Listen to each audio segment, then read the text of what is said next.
wasalna l-programmi oħor fil-sensiela tagħna ta' programmi hemm miktub li fuq niddiskutu x'hemm miktub fil-kelma tal-Alla. U il-programm tal-lum bħal ta' ħafna ta' qablu huwa interessanti għal fatt li ħanirrikorru għal dak li hemm miktub fil-kelma tal-Alla. Se nirribattu argumenti permezz ta' dak li hemm miktub fil-kelma tal-Alla u ħnaraw x'għandna bżonn nagħmlu skont il-kelma tal-Alla dan għall-programm naħsbu li jista' jħodilna naqra fit-tul minħabba li nagħmlu introduzzjoni apposta speċjali biex inkunu nafu fuq xiex, fuq min u dwar xiex qegħdin nitkellmu. Apparti hekk hemm ukoll it-tagħlim huwa naqra fit-tul minħabba rridu naraw ċerti affarijiet li ħandiskutu fuqhom. U biex ma ntawwal xi sejjed ħanibdew il-programm tal-lum billi naraw il-programm fuq ix-ser ikun. U il-programm tal-lum huwa interessanti ħafna. Fil-fatt tajnieh l-isem ta' Mulej. X'għandi nagħmel biex ikolli il-ħajja ta' dejjem. Mistoqsija li il-Mulej sidna Jaxxua l-Messija saqsewh u irrisponda għaliha. U rridu naraw kif irrisponda għaliha l-Messija x'permezz ta' dak li rrisponda l-Messija għal din il-mistoqsija aħna rridu noqogħdu attenti kif ngħixu ħajjitna biex bħal dak li saqsew il-mistoqsija nkunu nistgħu ngħaddu għal l-eternità, għal ħajja ta' dejjem fl-aħħar mill-aħħar dak huwa l-iskop tagħna għalhekk aħna qegħdin ngħixu hawnhekk fuq din l-art biex infaħru l-Mulej nagħtu qima lill-Mulej li ħalaqna li ġabarna bħala poplu tiegħu li sejħinna mid-dlam għad-dawl tal-kelma tiegħu sabiex wara din il-ħajja mbagħad ngħaddu għal ħajja ta' eternità. Ħajja illi ħanejxu dejjem ma' sidna Jaxxua il-Messija. U għalhekk huwa importanti li naraw x'inhi r-risposta ta' din il-mistoqsija. Għax skont ir-risposta ta' din il-mistoqsija jiddependi jekk ngħaddux għal dik il-ħajja ta' eternità. U biex nibdew il-programm tagħna irridu noqogħdu attenti u ngħidu li jisma' il-programmi tagħna aħna ma nagħmluhomx b'kapriċċ, ma nagħmluhomx biex niġu kontra xi persuni jew kontra xi ħadd. Niġu kontra t-tagħlim għarrieq li jiġi mgħallem dak ngħiduh ħafna drabi f'ħafna programmi jekk mhux f'kull programm iva. Aħna niġu kontra t-tagħlim għarrieq illi jgħallmu ħafna tagħlim żbaljat. Manki tagħlim pagan minn ċertu knisja u tagħlim imqarra minn knejjes oħrajn. U għaliex allura nħassi bżonn li dejjem nagħmlu dawn il-programmi. U aħna dejjem nirreferu għal famuża skrittura fil-ktieb ta' Ġeremija kapitlu 16 vers 19. Ħafna ma jafux tgħid l-iskrittura għaliex. Għax bħalma qed ngħid huma mqarqa u jitgħallmu biss x'qal il-Ġesu tal-Bibja tagħhom fit-Testament il-Ġdid. U x'qed jgħid Alla l-Missier matul il-ktieb kollu daka ma jinteressahomx. Naraw x'jgħid Ġeremija kapitlu 16 vers 19. Mulej kien qawwi tiegħi, refuġju tiegħi f'jum id-dieq. U dika kulħadd jafha veru. Lejk jiġu l-ġnus mintru fl-art u jgħidu gideb biss kien wirt missirijietna fruwa bla ebda fejda. X'qed jgħid hawn Ġeremija qed jgħid illi isma' aħna bħalma qed nagħmlu aħna llum niġu għand Alla l-Missier induru lejh nies li jemmnu bħalna qed jiġu minn madwar id-dinja kollha x'Alla qed isejjaħ il-poplu tiegħu li huwa mferrex mad-dinja kollha. U qed jiduru mulej fruwa biss tallimna minn missirijietna, tagħlim żbaljat, tagħlim imqarra, gideb biss għaddewna missirijietna f'dak li huwa twemmin kif għandna insalfaw. U hekk għadhom jagħmlu sal-lum. Ħafna li anke jekk mhumiex missirijietna permezz tad-demm u l-laħam imma jsejħu lilhom minn nifshom missirijiet spiritwali. Anke dawn il-missirijiet spiritwali gideb qed iwasslu lill-poplu tagħhom tagħlim bla fruwa li ma jwassal imkien. U dan narawh għaldaqstant minn dan il-programm li nerġa' ngħid semmejnieh mal-Mulej x'għandi nagħmel biex ikolli il-ħajja ta' dejjem. U t-tagħlim huwa fundamentali u nista' ngħidilkom minn issa ħafna se jkunu dawk li mhux se jieħdu pjaċir bih Għaliex għax il-verità toffendi l-moment li inti toħroġ il-verità tal-kelma tal-Alla ħafna li huma mqarqa jażlu li jaqgħu mqarqa u jiġu kontra dak li qed jisimgħu anke jekk huwa il-verità. Biss ma ninsawx bibtiegħi li l-liġi ta' Alla hija liġi għal dejjem. Alla ma qalx ismina ħamel liġi u meta imut jaxuha il-liġi tiegħek. Le, anzi l-kelma ta' Alla tagħmilha ċara minn ġenerazzjoni għall-oħra teqpa' għaddejja l-kelma tiegħu teqpa' għaddejja il-liġi tiegħu irdu naqpaw inqemuh minn ġenerazzjoni għall-oħra kif qed jgħidilna u fuq dan għandna programmi kif għandna nqimu lil mulej. Programm sensiela jisimha ħajja ta' tifħru qima. U allura għalhekk ikonna nagħmlu dawn il-programmi. Ħalli meta nisimgħu l-isma' issa aħna dak m'għadhomx jgħoddu għalina, ejja naraw Jexua x'qed jgħid fil-kelma tiegħu.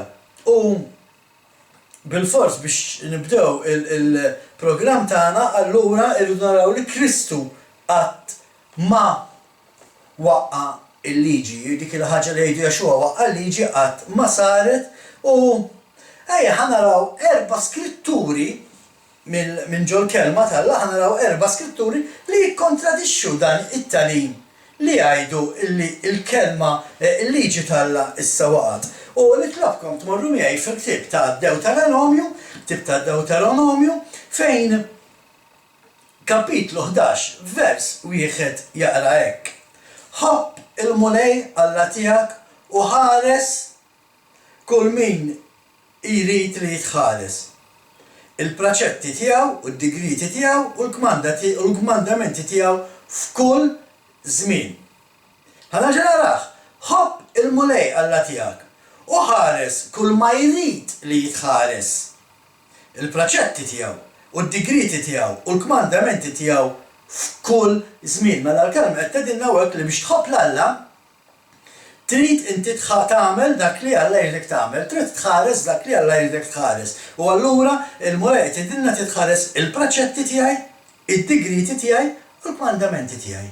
Sa meta jmut Jexua? Le, f'kull żmien qed tgħidilna l-kelma tal-Alla u Alla ma jitbiddilx. Dak li qal f'Dewteronomju kapitlu 11 vers wieħed jibqa' jidwi għal dejjem ħbib tiegħi. Interessanti li qed naraw dana il-vers tajjeb għall-programm tal-lum, imma diġà qed naraw li hawnhekk jaqa' l-argument li Kristu waqqa l-liġi għax Alla qed jgħid nisma' f'kull żmien għal dejjem. Ejja ħalli naraw issa kapitlu ta' wara, kapitlu 12. Kapitlu 12 vers wieħed x'qed jgħid. Dawn huma l-praċetti u l-kmandamenti li għandkom tqisu li tagħmlu fl-art li tak il-mulej Alla ta' missirietek biex toħodha iż-żmien kollu li tgħixu fuq l-art. Iż-żmien kollu li ngħixu fuq l-art irridu nħarsu l-kmandamenti li Alla ta' il-missirietna. U għalhekk irridu noqogħdu attenti illi dak il-gideb li writna ma' missirietna nirranġaw. Għax Alla qed jgħid isma' ma daw timxu. Dawk li missirietna ħanejdu hekk dawk li imexxu l-Knisja u bidlu l-liġi tagħna għamlu ħażin għax Alla qed jgħidilna fuq daw tridu timxu u mhux fuq kmandamenti li għamel bniedem u anke meta nisimgħu li llum m'għadniex taħt din il-liġi qed naraw għal darba oħra li Alla qed jgħid isma' f'kull żmien, kull limkien, kull fejn tkunu. Issa marru miegħi fl-ittra tal-Apostlu Pawlu ħalla ma ngħidux li aħna dejjem mill-Antik Testament nitkellmu. Nifakkarkom dan il-programm huwa introduzzjoni għat-talim li ħanitkellmu fuqu, l-ewwel irridu nibnu l-bażi. Il-mument li nibnu l-bażi nibdew bit-talim. Imma importanti li dan il-bażi tisimgħuh, inkella ma tkunx tista' inti tibni l-argument tiegħek meta tiġi biex titkellem. L-ittra li Pawlu kiteb lir-Rumani u mmorru f'kapitlu 3 vers 31 fejn jaqra hekk. Qegħdin aħna ma nxejnu il-liġi bil-fidi, ma jkun qatt qegħdin inwettqu l-liġi. Meta aħna qed nimxu mal-kelma tal-Alla bil-fidi, qegħdin inwettqu. X'jiġifieri qegħdin inwettqu? Jiġifieri qed nagħmlu dak li għamel Jexua. Għax Jexua qal jien ma ġejtx biex iwaqqa l-liġi u l-profeti, ġejt biex inwettaqa. U għak qed jidinna l-istess. Apostlu Pawlu ġifieri data ħafna jużawh biex jgħidu isma' Pawlu qal li m'għandniex taħt il-liġi, jiena mhux hawnhekk mhux hekk qed naqra fil-ittra li kitab ir-Rumani kapitlu 3 versu 31, anzi qed naqra bil-maqlub ta' dak li jalmu. Qegħdin aħna ma xejnu l-liġi bil-fidi. Ma jkun qatt. Qegħdin inwettqu il-liġi. Dak li qed jgħidilna l-Apostlu Pawlu. Mela, biex inkomplu nsaħħu l-argument tagħna u din hija skrittura li ħafna jafu bl-amment issa, ejja mmorru fil-Vanġelu ta' Mattew. Mattew, kapitlu 5 vers 17, fejn qed naraw Jaxua issa. Jaxua stess, Ġesu fil-Bibja Maltija. Qed jgħid hekk kara, la taħsbux li jiena ġejt biex inħassar il-liġi jew il-profeti, ma ġejx biex inħassar il-liġi, imma biex inwassalhom għal perfezzjoni. Din hija dak li tajt din il-Bibja ta' Sajdon. Bibji oħra jgħidu li ġejt biex inwettaqa l-istess ħaġa li Pawlu qed jgħid aħna ġejna biex nagħmlu. U huwa importanti li bħalma qal Jaxua nipprovaw naraw dal-istudju tal-lum minn għajnejn ta' tfal żgħar tiegħi. It-talim, anzi il-kelma tal-Alla, mhux il-programm tal-lum, it-talim tal-kelma tal-Alla. Irridu nħarsu lejh bħal minn għajnejn ta' tifel żgħir. Immaġina inti għandek tarbija tifla ta' ftit snin, 4, 5 snin, 6 snin, jien naf. Tgħidilha xi ħaġa u għazbis argumenta miegħek għax taf li inti missiera, taf li inti tixtieq il-ġid u taf illi għax inti missiera dak li qed tgħidilha huwa għall-ġid tagħha u allura temnu u tagħmlu. U l-istess aħna hekk irridu nħarsu lejn il-kelma tal-Alla. Irridu nħarsu lejn il-kelma tal-Alla mill-lenti ta' tfal żgħar. Jiġifieri jekk Jaxua qal jien ma ġejtx biex inwaqqaw il-liġi u l-profeti, ma noqgħodx nargumenta li Jaxua waqqa l-liġi u l-profeti, ejja nħares minn għajnejn innoċenti lejn dak il-vers. U minn għajnejn innoċenti jiena nifhimha Jaxua ma ġiex biex waqqa l-liġi u l-profeti. Jekk inti titargumenta allura inti issa m'intix qed tħares lejn il-kelma tal-Alla minn għajn innoċenti bħal ta' tfal imma għal xi raġuni għal skopijiet personali tiegħek trid twaqqa' dak li għal Jaxua. Imma, xirrit ngħid il-mentalità li rridkom tużaw meta tisimgħu dan it-talim hija dik il-mentalità ta' innoċenza. Ejja naraw il-kelma tal-Alla verament x'qed tgħid, ejja nkunu innoċenti meta naqraw il-kelma tal-Alla u mhux nippruvaw insibu l-iskużi kollha biex ma nżommuhiex. Jien naf kemm il-skuża nisma' mingħand nies li jew ma jistgħux iżommu s-sibt, allura ma jridux iżommu s-sibt u jġibu kull skuża biex ma jżommux is-sibt u daqqa għax il-familja u daqqa għax in-nanna u daqqa għax it-sija u daqqa għax għandix nagħmel, isibu l-iskużi kollha biex is-sibt ma jżommux qaddis. X'ħadd irrispondi l-Alla fil-ġudizzju meta jgħidlek isma' għaliex ma żammejtux is-sibt qaddis. Ħadd jgħidlu x'qatt tindendar il-portieri? Ħadd jgħidlu x'qatt naħsel l-art? Ħadd jgħidlu għax il-pastor tiegħi qal li ħajblani selb jekk inżomm is-sibt qaddis. U mbagħad għandek dawk disgrazzjatament. Iva ngħidha disgrazzjatament dawk li jgħidu li jemmnu li jridu jżommu s-sibt qaddis imma fir-realtà ma jżommux, fir-realtà jippruvaw ma qarqu bil-mexxej tagħhom ikun min ikun u jew xorta jagħmlu x-xogħol li għandhom jagħmlu fil-jum qaddis tas-sibt bħal dak li qallu qed titħaq inti bil-mexxej spiritwali tiegħek. Inti balla minti qatt ser titħaq Alla qed jara kollox u Alla jaf minn verament f'qalbu għandu li jrid iżomm is-sibt qaddis u ma jġib l-ebda skuża. U għalhekk qed ngħidilkom ħarsu lejn dan it-talim minn għajnejn ta' tfal żgħar. Minn għajnejn ta' tfal iż-żgħar. Xi ħaġa li ħanaraw f'dan il-programm u għalhekk irridu nħarsu lejha minn għajnejn innoċenti. Se naraw rakkont partikolari tal-ħajja ta' Jaxua li ħejġi mwassal lilna minn 3 evanġelisti differenti. Aħna lkoll nafu li hemm 4 evanġelisti u għalhekk qedtilkom ħudu paċenzja bina dan il-programm huwa programm ta' introduzzjoni. Bil-fors irridu nwasslu di l-informazzjoni. Il-messaġġ tal-lum insibuh f'erba' Vanġeli differenti. Fit-tliet Vanġeli anzi differenti minn tliet Evanġelisti minn erba'.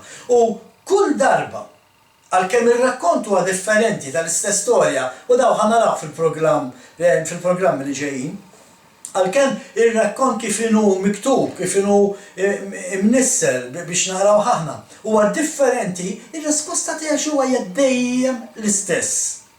U għaliex allura għandna dan ir-rakkont minn tliet Evanġelisti differenti. U hawnhekk fejn nibnu wkoll biċċa mill-bażi tagħna, inti għandek erba' Evanġelisti għaliex kull Evanġelista fil-pjan divin ta' Alla kien qed jikteb għal poplu differenti. U allura qed naraw li permezz ta' dawn l-erba' Evanġelisti, il-poplu kollha tad-dinja kienu qed jisimgħu il-kelma ta' Alla skont kif suppost jisimgħuha huma. Għaliex għax żgur li il-poplu ludi li ma jemminx fil-Messija irid jisma' il-messaġġ b'mod differenti minn dak li jemmen fil-Messija. Dak li jemmen fil-Messija u ma jżonx il-liġi tal-Alla irid jisma' l-messaġġ differenti kif inhu mwassal lill-poplu ludi li jemmen fil-liġi tal-Alla u ma jemminx fil-Messija. Il-Grek irid jisma' l-messaġġ differenti minn poplu ludi. L-ateista jew min ma jemmenx, jekk ħajsma' l-kelma jrid jisma' l-kelma differenti minn dak li diġà qed jemmen. U biex nibnu l-bażi tagħna ejja ħanaraw l-erba' Evanġelisti ħaniddiskutuhom fuq f'dan il-programm biex nibnu il-bażi tagħna qabel nibdew u ngħaddu għall-ewwel rakkont. L-erba' Evanġelisti ħanibdew minn Mattew. Mattew kien dak l-Evanġelista li kiteb in-nisel ta' Jaxua l-Messija, minn fejn kien ġej l-arblu tar-razza ta' Jaxua l-Messija. Fil-fatt, jekk intom tmorru miegħi fil-Vanġelu ta' Mattew, l-ewwel kapitlu,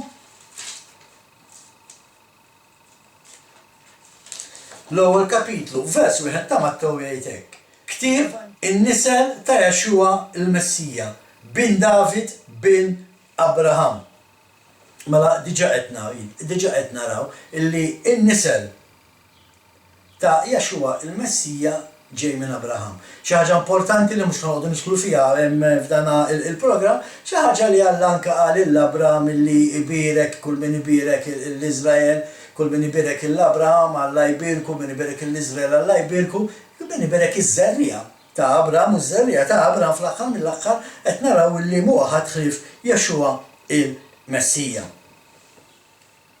U allura qed naraw li Mattew kien qed jikteb għal tribu ta' Ġuda. Il-tribu ta' Ġuda li ma jemminx li Jaxua huwa l-Messija, li Ġesu ta' din il-Bibja mhux il-Messija. U għalhekk peress li kien qed jindirizza l-Vanġelu tiegħu lil dawn in-nies beda bil-ġenealoġija, bl-arblu tar-razza ta' Jaxua biex juri lill-Ġudijisti il-daw ta' tribu ta' Ġuda li Jaxua huwa l-Messija skont kif ilu miktub fit-Testament l-Antik. Għax huma jafu illi il-Messija irid jiġi minn Abraham. Imma ma ċċettawx li Jaxua li Ġesu huwa dak il-Messija. U għalhekk Mattew jindirizza l-Vanġelu tiegħu lil dawk in-nies billi jibda bl-arblu tar-razza ta' Jaxua il-Messija. Imbagħad ngħaddu għal Mark, il-Vanġelu ta' Mark li kien qed jikteb issa lil poplu differenti. Mark kien qed jikteb lil poplu ħanidulu hekk Ruman, lil-Rumani. U jibda il-Vanġelu tiegħu Mark jibdih bil-ministeru ta' Jaxua, bix-xogħol li kien qed jagħmel Jaxua. U jiġbor fih aktar minn mirakli mit-tliet Vanġeli l-oħra biex juri l-Rumani li kellhom ħafna allat, kienu jemmnu f'ħafna allat differenti, imma biex jorihom li hemm Alla wieħed u li Jaxua huwa bien Alla. Fil-Vanġelu tiegħu Mark jiġbor ammont kbir ta' mirakli iktar mill-Evanġeli kollha f'daqqa biex jipprova il-punt tiegħu. Imma fil-fatt anke Mark jibda hekk ara bidu tal-bxara ta' Jaxua l-Messija bin Alla. Qed jagħmilhom enfasi l-isma' Jaxua huwa ibn Alla. Il għaliex għax ir-Rumani ma xekk kienu Malma kienu jemnu li Ċesare kien l-ibn ta' Alla.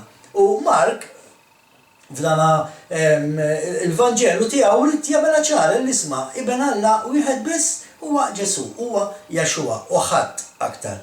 U mbagħad ngħaddu għal Vanġelu ta' Luqa li l-Vanġelu tiegħu huwa immirat lejn il-poplu Grik. Interessanti ħafna il għaliex fil-Vanġelu tiegħu Luqa kiteb dak li kien sema. Luqa ma kienx wieħed mit-tnax li għexu ma' Jaxua fil-waqt il-ministeru tiegħu, imma kiteb dak li kien jisma' jiġi irrakkontat. Imma Luqa fil-Vanġelu tiegħu jagħti stampa ta' Jaxua ta' Ġesu bħala il-bniedem perfett.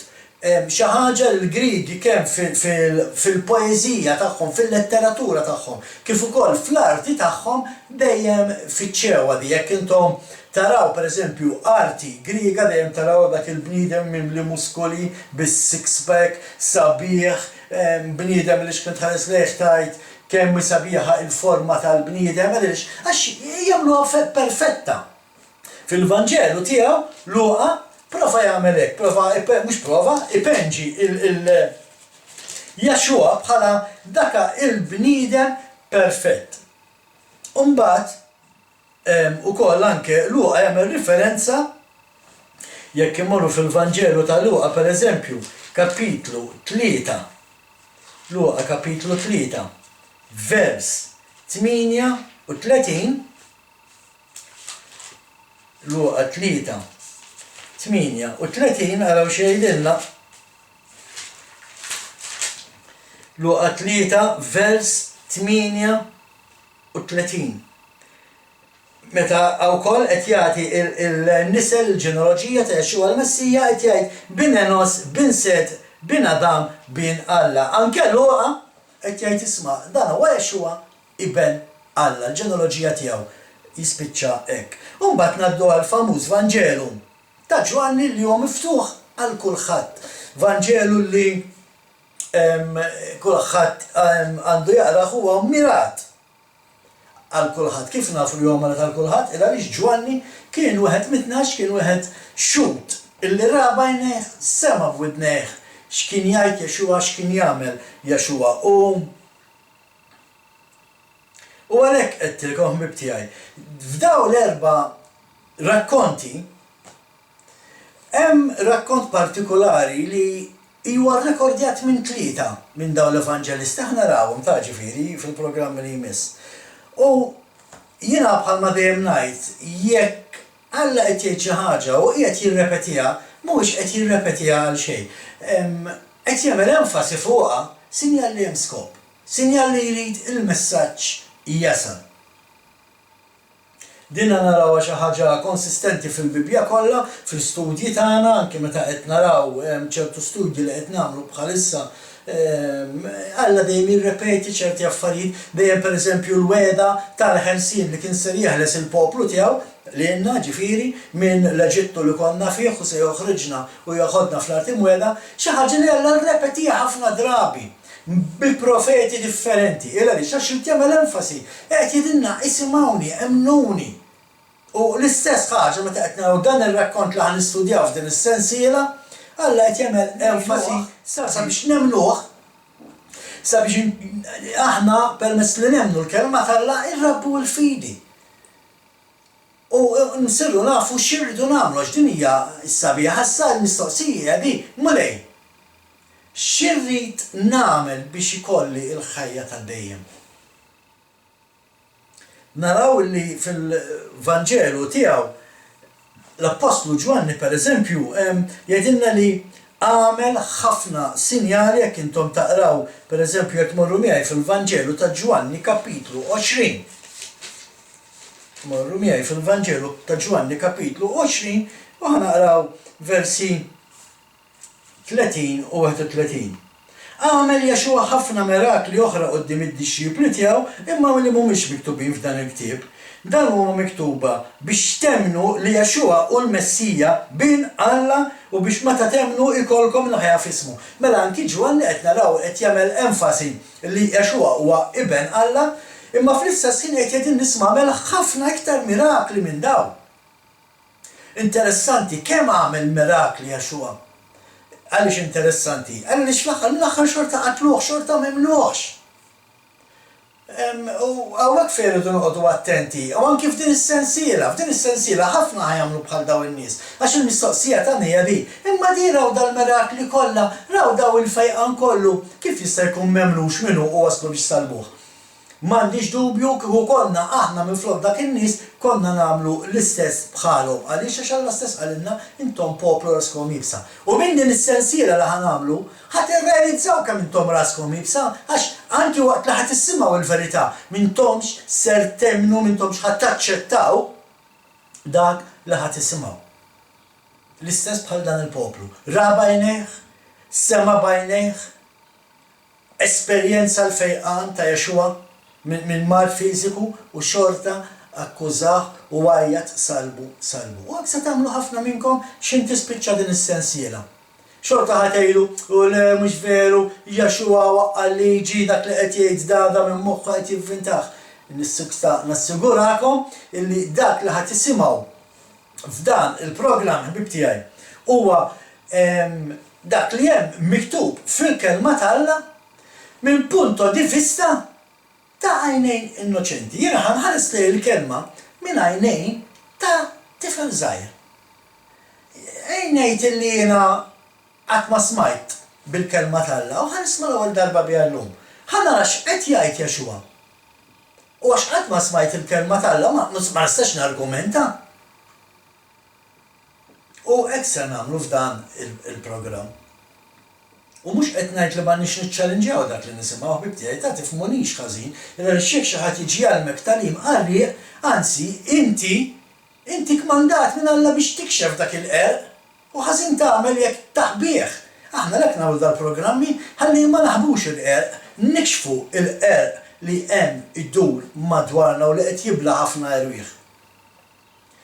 Għamlu bħali, ħarsu lej dak li ħadd isimgħu f'din is-sensiela f'dan il-programm mill-punto di vista ta' tifel innoċenti.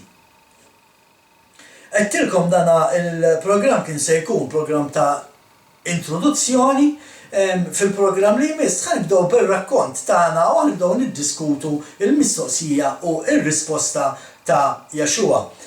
Nerġa' nfakkarkom, tinsewx, 3 mill-4 evanġelisti qed jirrakkontaw l-istess rakkont. Xi ħaġa fl-opinjoni tiegħi Alla qed jgħidilna ħoj moħħkom hemm. Allura x'qed ngħid, issimgħu x'inhi r-risposta. Għaliex huwa importanti. Huwa importanti li naraw Alla x'qed jgħidilna. Għaliex ħafna huma tal-fehma dan nsemmuhom f'ħafna mit-tagħlim tagħna li jgħalmu illi issa li inti għandek il-Ġesu m'għandek għalfejn tagħmel xejn aktar ta' għax Ġesu għamel kollox għalik u inti soqgħod bil-qiegħda hemmhekk ta' sakemm tiġi l-mewt u kif tiġi l-mewt ħadd tmur il-ġenna ta' tpoġġi bil-qiegħda fuq xi sħaba bil-warrani mikxuf u d-doq l-arpa tajjeb xejn minn dan. Anzi, il-mument li inti tibda timxi wara Jexua hemm xi ħaġa x'tagħmel. Għandna bżonn nikbru spiritwalment.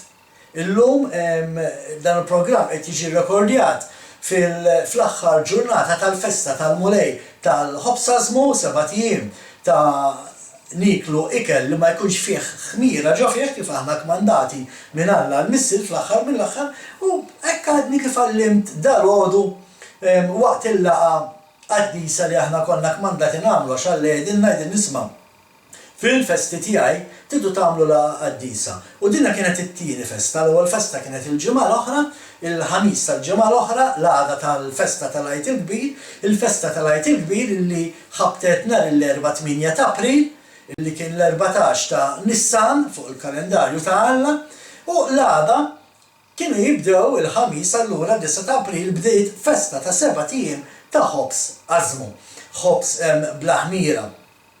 U il-ħamis kienet festa tal-mulej.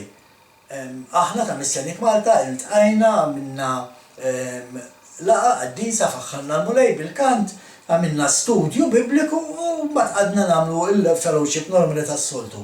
Minħabba dil-biċċa xogħol tal-COVID-19 coronavirus qed nagħmlu dal-affarijiet through iż-Zoom ċetru mal min ixtieq jingħaqad magħna jibgħatulna u aħna bi pjaċir nilqawkom biex tisimgħu dak li nkunu qegħdin nagħmlu. Jekk inti għad tiġi biex toġġezzjona minn tikparir biex ma tidħol xejn laqqas biss tibgħat biex ninvitaw biex nistednuk. Dikka kienet l-ewwel ġurnata. Illum l-4 15 ta' April hija l-aħħar jum, is-seba' jum ta' dina il-festa u wkoll hija festa tal-mulej. Ukoll il-mulej għalilna kunu qaddisa u għamlu laqa qaddisa dak inhar. U hekk għamilna llum. U fil-fatt din il-laqa għallimt li inti mhux sempliċement issax għandek il-ġaxwa għax issa ċefejt il-ġesu għandek għalfejn tagħmel xejn. Ta' issa għandu pjana rik il-mulej issa jmexxikum. Veru għandu pjana lik il-mulej. Il-pjan tal-mulej jibda billi inti tibda timxi wara il-liġi tiegħu, wara il-kmandamenti tiegħu. Minn hemm irid jibda l-pjan tal-mulej għax jekk inti m'intix ħadd timxi wara l-pjan tal-Alla, Alla ma jistax jużak. Alla ma jistax jużak jekk inti qed tikser il-liġi tiegħu, jekk inti m'intix ħadd timxi, ma tix ħadd tkun obbedjenti lejh, u dak kien li għallimna llum. Irridu nikbru.